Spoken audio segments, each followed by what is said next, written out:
Welcome to the KLM Experience, where we turn travel and entertainment into memories.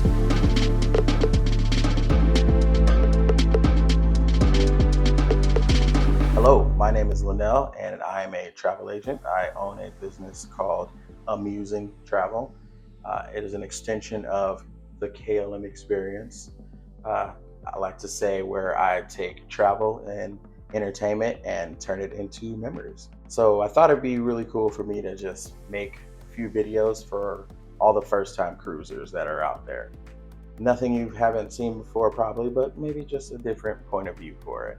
Probably the very first thing that I tell everybody that I book cruises for, man, the biggest thing is arrive the day before. Don't try to push it. Don't try to show up on the day your cruise leaves.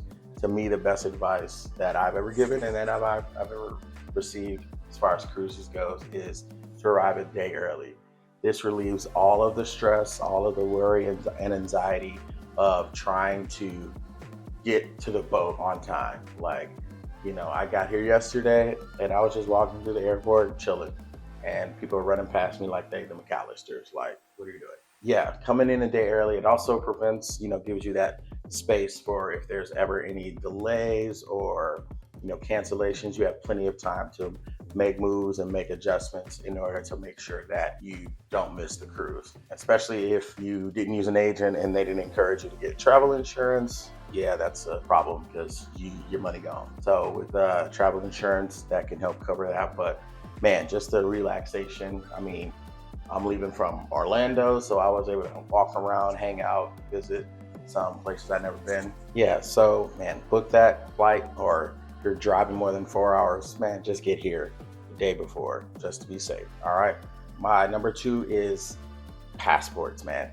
If you are doing a cruise that says, oh, you don't need a passport. Yeah, you may not need a passport at the ports, but cruise lines just really like passports way more than just ID. Actually, they don't take just an ID. So passport is the only thing that you can bring that you just need one. So if you have a passport, you're good to go. If you don't have a passport, you're going to need at least 2 forms of identification. One being your actual birth certificate, not a copy, the original birth certificate.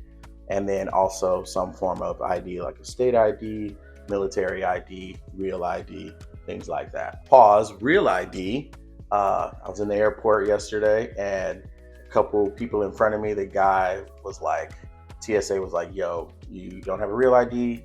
They put him in a separate line, made him go slower. And they said, if you don't need to get it before February 1st of 2026, because it will cost you $45 every time you come through the airport. So no, you don't need it, but they'll put you in a slower line and they'll charge you $45. So if you don't have a real ID here in the States, make sure you get that. So yeah, that's definitely my second point of advice is please just get your passport. Don't wait. Just go get it right now, man. Yeah, knock it out. Last you for 10 years. I mean, what else you got going on? All right, get a passport. Get a passport. GoPort.com. GoPort.com is a service that is offered that bundles all the things from you arriving the day before all the way to the day you get back and it's time for you to leave, whether it's a flight or whatever the case may be. For people that, if you fly in, you don't have a car, you're like, should I rent a car? I suggest check out GoPort.com. What they can do is you pick a hotel that you want to stay in. You go on their website, pick a hotel. If you are, an IHG member, Hyatt, anything like that, they have all those hotels available. They list all the amenities of the hotel, like does it have a free breakfast? Does it have a bar or a restaurant or things like that? So all of those are listed, very well organized. And click that. That hotel offers a shuttle. They will give you all the information you need to connect with the hotel to get your shuttle. If that hotel does not have a shuttle, they will provide transportation from the airport to the hotel for you. So they'll make sure that gets taken care of. And then you spend the night at the hotel. You're not worried about anything. When you wake up, they will have a tour bus, for you to get on and to take to the port. Now, this bus is a community bus, so there are going to be other people. There's probably about 50 people on our bus today, from different hotels. So we made like 5 stops on our route, about 5 hotels we stopped at. People got on, the driver and loaded the stuff on. We took about a 45-minute drive to Port Canaveral. Not everyone on that bus was going on the same cruise. So we stopped at another terminal, dropped off some people, and then we were next. And then, yeah, and all of that was bundled together. That was one flat rate, one price I had to pay. And not only do they do it like that, I think they call that like Fly Snooze Cruise or something like that. They also offer bundles where, you can stay a little later. So maybe you want to do Fly Snooze Cruise and then go to Disney parks. They can give you hotels that extend a little further. Or you want to come in 3 days early and then go on the cruise, Or if you just want to do shuttles, they have that option. It's not, they don't only have one, one trick pony, plenty of options for you to do. This is, to me, the best option. And so far, only done it this one time and I've really loved it. So goport.com, super resourceful way to get you to the boat that's not as stressful. Got more for you. Keep watching. So my next advice for all of you first-time cruisers is to make sure you bring some cash with you. All those people that are, those service workers who are getting you from your hotel to the port and, loading your luggage, your suitcases, y'all know y'all bags is heavy. So, making sure all those people that are doing that, when you get off the bus, usually there's someone there to help you, or wherever you arrive, there's going to be someone there to help you load your luggage, and then they'll get it on the ship for you. I would definitely bring cash to tip those people like that. When you're on the ship, hopefully your agent, whoever you're working with, they told you, advised you to pay your gratuity early. Just one less thing you got to worry about.